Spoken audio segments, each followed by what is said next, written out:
Hello, everyone. It is Friday, January 23rd, and Obama just repealed the global gag rule. Yes!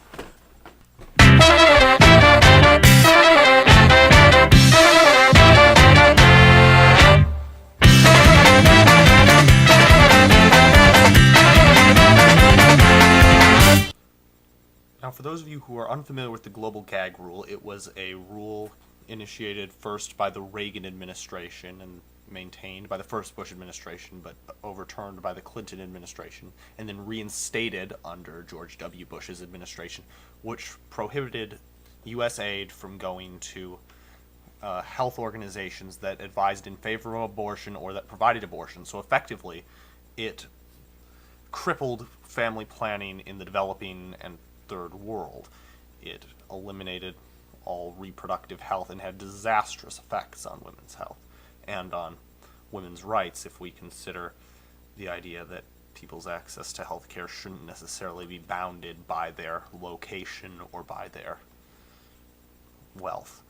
So that's what it did. That's where pro-life ideology ultimately leads you, is to a class stratifying rejection of women's health that ends up having negative health effects throughout the entire area. And so Obama has thankfully overturned that, predictably. And so I am quite pleased. I am very pleased indeed. But for the majority of the feminist movement, this is of course exempting individualist feminists, for whom I have a great deal of respect, but who will not agree with the position on this, there is some more excellent news. The Lilly Ledbetter Fair Pay Act has passed the Senate, and seeing as Obama was one of the sponsors of the bill initially, it is expected that he will sign it into law. Oh yeah. So, since 1962, equal pay for equal work has been part of the U.S. law, and it has been justified by some under fairness principles, under principles of equal rights, under principles of gender equality, and indeed under certain interpretations of the UN's Universal Declaration of Human Rights.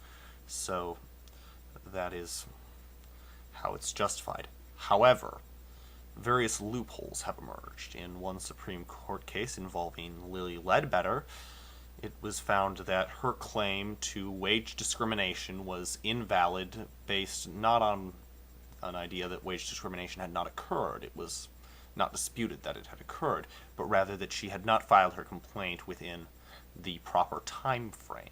Now, that's just a bureaucratic restriction, so certain politicians, our current president included, saw a problem with this, and they wrote up a bill that would give her and various other people who've been subjected to wage discrimination. And by the way, although this is primarily promoted on a gender basis, this is dealing with wage discrimination for all minorities, including racial and religious minority groups, and I suppose majority groups, because you can discriminate against a majority as well.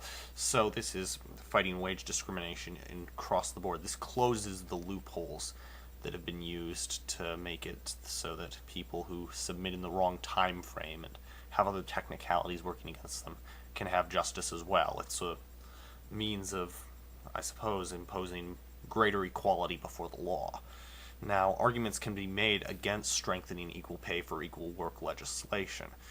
The most prominent one would be starting from a Bastiat life, liberty, property perspective of value. As the employers are not engaged in coercion, or at least it could be argued they're not engaged in coercion. If they hold a monopoly, then it can be said that they hold a position roughly analogous to that of the state, because a monopolistic corporation can control whether or not you survive by controlling whether or not you have access to food.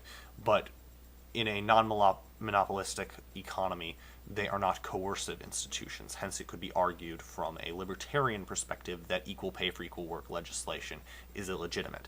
However, I would dispute this under an equal rights sort of mantra. But I think if we're going to have the legislation, regardless of whether you support it, you should support removing the loopholes that allow discrimination to be okay for people who submit within a certain period of time and not for those who submit within another. Because time really is irrelevant to this. The various bureaucratic technicalities are irrelevant to whether discrimination has occurred. If it's a crime, it should be a crime regardless of how soon the person realizes they're being oppressed. So that's at least my stance on it. It's the stance of the majority of feminist organizations, with the exception of Wendy McElroy's individualist feminist groups, and it's the position of such groups as the Center for Inquiry and I think the ACLU.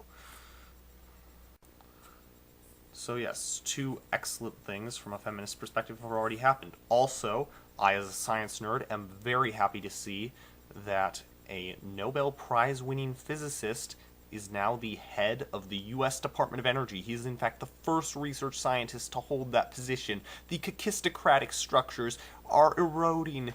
Thank you, President Barack Obama. It feels so weird to respect my government. It's just weird. It's weird. Please. I'm sort of almost hoping that Obama will show his illiberal side soon so that I can be pissed off again. But, this is a nice change, I'll grant that.